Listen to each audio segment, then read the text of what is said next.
السلام علیکم ورحمۃ اللہ۔ عزیز طلبہ، ایک بار پھر میں آپ کی خدمت میں حاضر ہوں البلاغۃ الواضحہ کو لے کر کے۔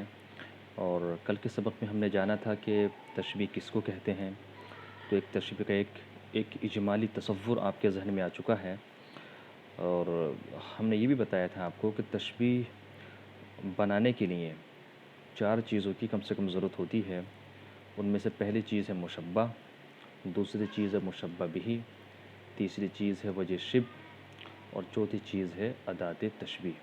مشبہ اس کو کہتے ہیں کہ جس کو تشبیہ دی جاتی ہے، اور مشبہ بہ اس کو کہتے ہیں کہ جس سے تشبیہ دی جاتی ہے، اور وجہ شبہ اس صفت کو کہتے ہیں کہ جس چیز میں آپ تشبیہ دے رہے ہوتے ہیں، اور اداة تشبیہ اس لفظ کو کہتے ہیں جو کہ تشبیہ بنانے میں آپ کی مدد کرتا ہے۔ اب یہ جو تشبیہ کے 4 ارکان ہیں، آگے ہمارے سامنے 4 اشعار ہیں، ہم ان اشعار کو پڑھیں گے، اور اس کے ساتھ ہی جو ہے ہم ان چاروں چیزوں کو مثال کے طور پہ سمجھنے کی کوشش کریں گے۔ تو دیکھیے، سب سے پہلا شعر ہے جو کہ میں آپ کے سامنے پیش کر رہا ہوں۔ انت کالشمس فی الضیاء وان جاوزت کیوان فی علو المکان۔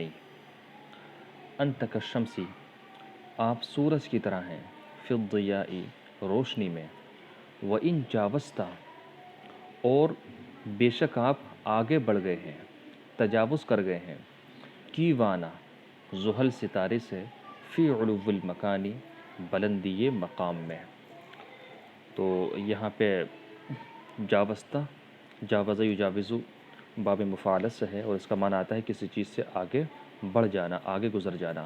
اور کیوان ایک ستارے کا نام ہے جو کہ بہت بلندی پر واقع ہے، اور اس کو اردو میں زحل بھی کہتے ہیں، اور علو المکان کا معنی آتا ہے بلندی مقام۔ تو دراصل یہ جو شاعر ہے یہ اپنے ممدوح کی تعریف کر رہا ہے، اور اپنے ممدوح کی تعریف کرتے ہوئے شاعر کہتا ہے کہ آپ سورج کی طرح ہیں، فی الضیاء، روشنی میں۔ تو یہاں پہ جو ہے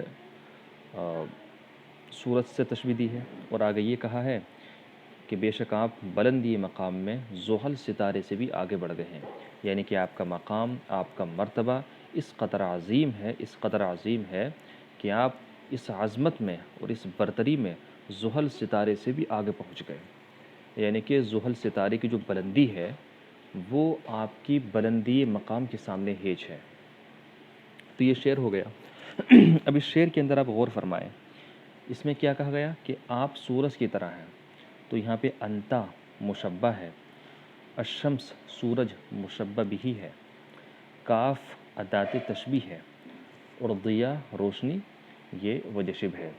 اس لیے کہ جس کو تشبیہ دی جا رہی ہے وہ انتا ہے، اور جس چیز سے تشبیہ دی جا رہی ہے وہ شمس ہے، اور جس لفظ کے ذریعے تشبیہ دی جا رہی ہے وہ کاف ہے، اور جس صفت میں تشبیہ دی جا رہی ہے وہ کیا ہے؟ ضیاء، روشنی ہے۔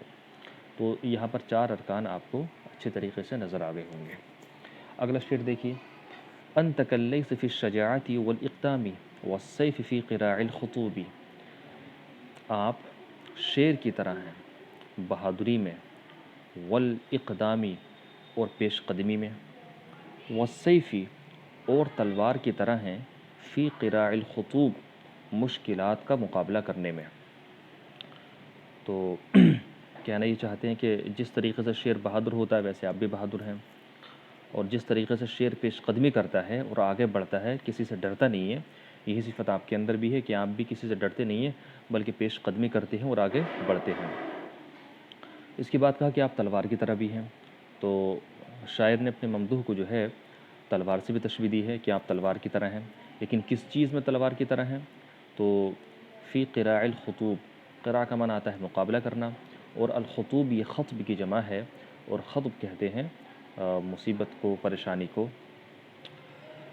تو شعر کا پورا مطلب یہ ہوا کہ آپ شیر کی طرح ہیں بہادری میں اور پیش قدمی میں، والسیفی، اور تلوار کی طرح ہیں، فی قراع الخطوبی، مشکلات کا سامنا کرنے میں۔ تو اس شعر کے صرف ایک پہلو کو میں تشریح کر رہا ہوں، باقی بحث آگے آ رہی ہے۔ یہاں پہ آپ دیکھیے، انتا مشبہ ہے، اس نے کہ انتا کو تشبیہ دی جا رہی ہے. اب کس چیز سے تشبیہ دی جا رہی ہے؟ اللیس، شیر سے. تو لیس یہاں پہ مشبہ بھی ہے. اور کس لفظ کے ذریعے تشبیہ دی جا رہی ہے؟ کاف کے ذریعے. تو یہ کاف ادات تشبیہ کہلائے گا. اور کس چیز میں تشبیہ دی جا رہی ہے؟ شجاعت اور اقدام میں. تو شجاعت اور اقدام جو ہیں یہ وجہ شبہ کہلائیں گے. تو یہاں پر بھی 4 تشبیہ کے ارکان میں نے آپ کو دکھا دیے. اب تیسرے شعر کو آپ دیکھیے. تیسرا شعر ہے یہ کأن اخلاقک فی لطفها ورقۃ فیہا نسیم الصباح. گویا کہ آپ کے اخلاق فی لطفها ورقۃ فیہا، اپنی لطافت میں، ورقۃ فیہا، رقت بھی لطافت کو ہی کہتے ہیں. گویا کہ آپ کے اخلاق لطافت اور رقت میں نسیم الصباح، نسیم بولتے ہیں صبح کے وقت چلنے والی ہوا.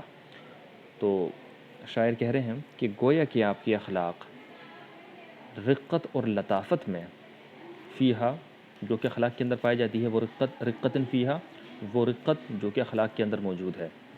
تو گویا کہ آپ کے اخلاق اپنی لطافت میں اور اپنی رقت میں نسیم الصباح، نسیم صبح کی طرح ہے، یعنی کہ صبح کے وقت چلنے والی ہوا کی طرح ہے. تو اس شعر میں جو ہے شاعر نے اپنے ممدوح کے اخلاق کی تعریف کی ہے.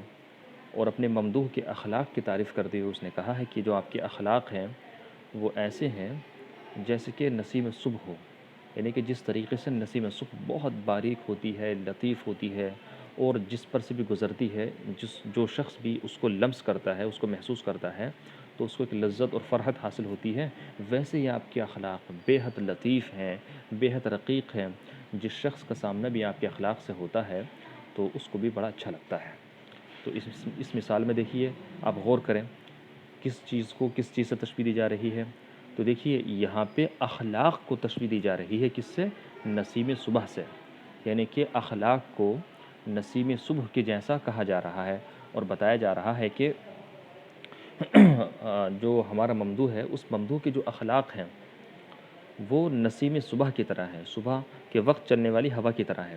تو اخلاق یہاں پہ مشبہ ہے، نسیم الصباح مشبہ بھی ہے. اچھا، جس حرف نے تشبیہ قائم کرنے میں مدد کی ہے وہ کیا ہے؟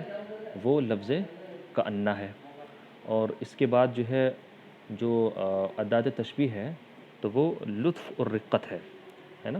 تو یہ لطف اور رقت جو ہے یہ وجہ شبہ ہے. اور باقی اس کے علاوہ جو ہے باقی ساری چیزیں آپ جان چکے ہیں. اچھا آگے آئیے، دوسرا شعر ایک کأنما الماء فی صفاء وقد جرى ذائب اللجین.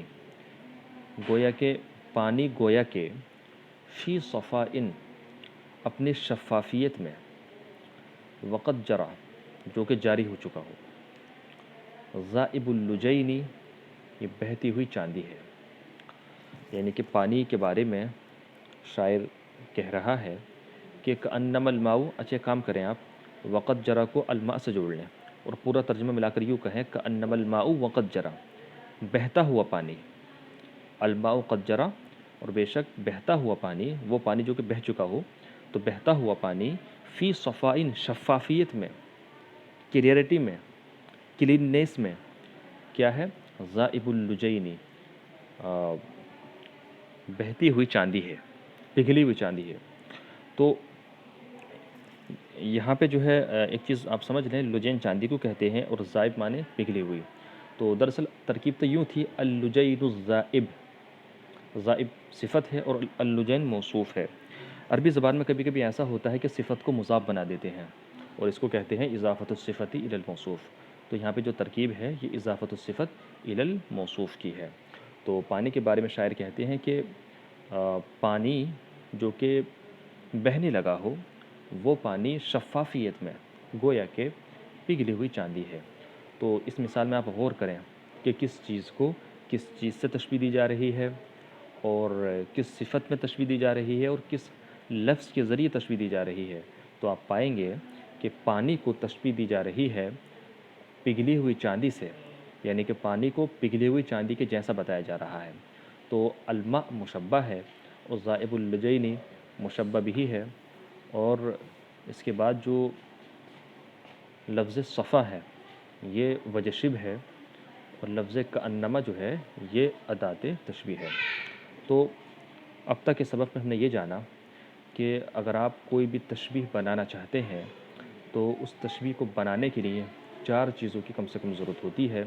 ان میں سے پہلی چیز ہے مشبہ، دوسری چیز ہے مشبہ بہ، تیسری چیز ہے ادات تشبیہ، اور چوتھی چیز ہے وجہ شبہ۔ کوئی بھی تشبیہ ہو تو اس تشبیہ کے اندر یہ 4 چیزیں ہوں گی۔